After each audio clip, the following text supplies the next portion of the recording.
Hello, and welcome to this third part of the presuppositionalism discussion we're having here.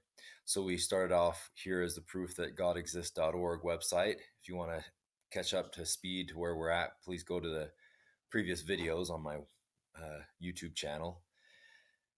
So, step one, we get onto this website. Let's go on to this. If you choose the option, I don't care if absolute truth exists, the website immediately takes you to the homepage of Disneyland. And I have to say, I thought this was pretty funny. So, what is the message here? Um, Sai and his people's friend, I don't know who helped him make the website, but obviously, if you don't care absolute truth exists, then we don't want to talk with you. Again, he quotes from the Bible a lot. The fool says there's no God. So he basically calls you a fool. Go play at Disneyland. Go away. Go have fun. Your life is just a little silly game anyway. So I don't want to waste time talking with you. So gotta say that's pretty clever, interesting, entertaining value as well. So you got to give that to him. So let's go back. You choose the option. Okay, absolute truth um, does not exist. Let's say you just want to claim there is no absolute truth. And it'll take you to this option. It says absolute truth does not exist. So it wants to verify, it wants to see, are you willing to contradict your own reasoning? Because if you say that's absolutely true, that absolute truth does not exist, then you've at least listed one thing that's true, and therefore there is absolute truth. So if you choose the option absolute truth does not exist, the website takes you back to the start basically. And I want to say right here and right now in this video that I'm a fan of the YouTube channel carneades.org. Carneades.org. Anyway, he has a video, Better a Witty Fool, a critique of presuppositionalism. So I'm not going to go into that much depth as he does. And so if you want to go real deep into this, go ahead and check him out. His website's great, his YouTube's great. I'm really a fan of a lot of his videos. Not saying I agree with every point he makes, but I like what he's doing as well.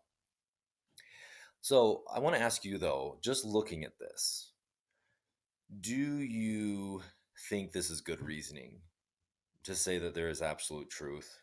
And again, Carneades goes through a lot of arguments based on philosophers and scientists and mathematicians who say these points so far. Yeah, you can keep going forward. Okay, I don't have a big deal with this, but do you have to know this to know there's a God? Why is this proof that God exists? So we'll keep going in this. If you choose the option, I don't know if absolute truth exists, the website takes you to this option. It'll say, what do you believe about that? I don't know if absolute truth exists. So do you think that that statement in and of itself is absolutely true or is that false? And what do you think about this? Again, let me know in the comment below these videos. Leave a comment. Let me know what you think about how it's going so far on the menus of proof that GodExists.org. It's pretty interesting, I think. Um, if you choose the option false, well, I think that's false. The website then takes you back to the start. And it's basically forcing you to choose the option absolute truth exists. Again, what do you think about this reasoning? Leave a comment below, and if do you agree with this? If you do, fine. If not, why? And what do you think is failing in his approach at this? Um, I've listened to other atheists as well on different podcasts and interviews who actually don't have a problem with it going so far. So let's move ahead before we end this video today. If you choose the option absolute truth exists, the website takes you to these options. Okay, so let's say, okay, yeah, fine. We say absolute truth exists, and then it asks you about your knowledge. I know something to be true, or do you want to choose I don't know anything to be true?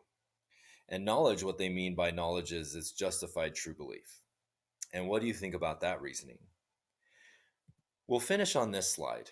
If you choose the option I don't know anything to be true, the website then takes you back to these questions. I don't know anything to be true. What do you believe? Is that true or false? Again, it's similar to the other arguments with truth, with knowledge and things. So again, it's going through a little circular here. So let me know what you think and follow me up with the next video. Stay with me and let's go through this. Thank you for listening.